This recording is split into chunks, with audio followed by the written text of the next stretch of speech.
So you're laughing too here. This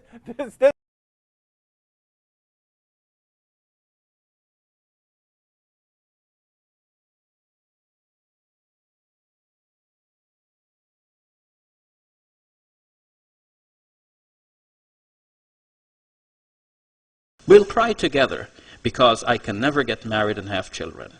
This passage prohibited any of Muhammad's widows from ever remarrying.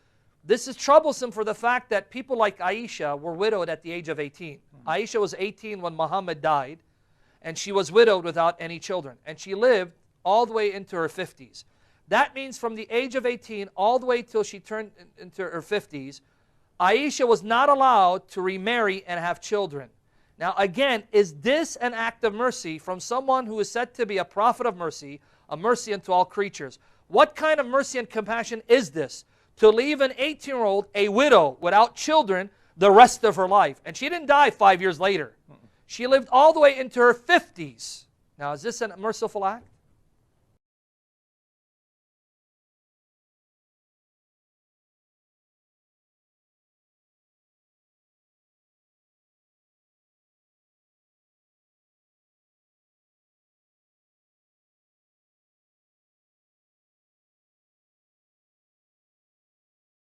Without children the rest of her life.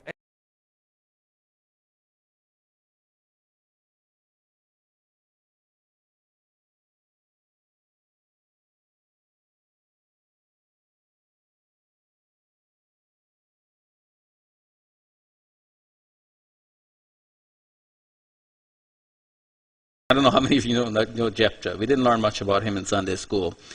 In Judges chapter 11, then the Lord's Spirit took control of Jephthah, and Jephthah went through Gilead and Manasseh, raising an army. Finally, he arrived at Mizpah in Gilead, where he promised the Lord, "If you let me defeat the Ammonites and come home safely, I will sacrifice to you whoever comes out to meet me first." Then eventually he gets home because he's destroyed all of these armies by the help of God. And when Jephthah returned to his home, this is verse number 34, in Mizpah, the first one to meet him was his daughter. She was playing a tambourine and dancing to celebrate his victory, and she was his only child. "Oh," Jephthah cried. Then he tore his clothes in sorrow and said to his daughter, "I made a sacred promise to the Lord, and I must keep it. Your coming out to meet me has broken my heart." "Father," she said, "you made a sacred promise to the Lord, and he let you defeat the Ammonites. Now you must do what you promised, even if it means I must die. But first, let me spend 2 months wandering in the hill country with my friends. We'll cry together because I can never get married and have children." Without children the rest of her life. We'll cry together because I can never get married and have children. Without children the rest of her life. "Yes, you may have 2 months, Jephthah said. She and some other girls left, and for 2 months they wandered in the hill country crying because she could never get married and have children. Then she went back to her father. He did what he had promised, and she never got married." What a nice way of saying it. And she never got married. Of course she never got married.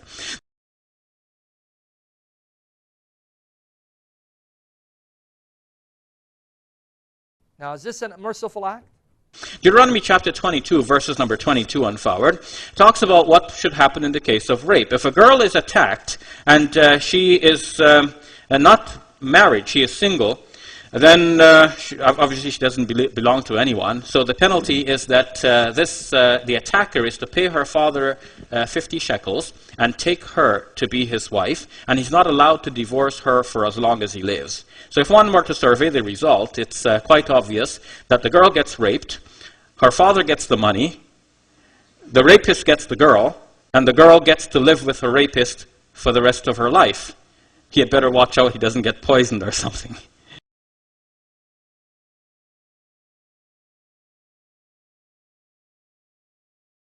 Now is this a merciful act?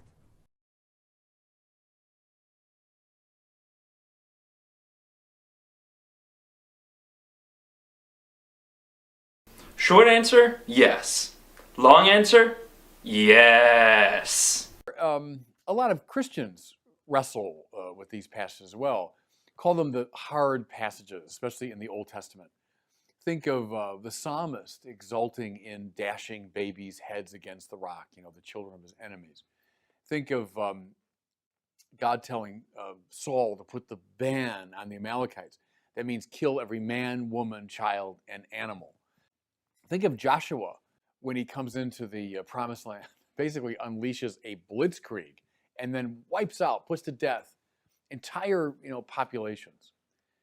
How about this passage we came across recently in the liturgy from the book of Exodus, in the story of Israel battling the Amalekites again, and Moses putting his arms up as long as he's praying, the battle goes well. And finally, Yahweh carries the day, and we hear this now. And Joshua mowed down Amalek and all his people with the edge of the sword. And it's followed immediately here in the lectionary by the word of the Lord.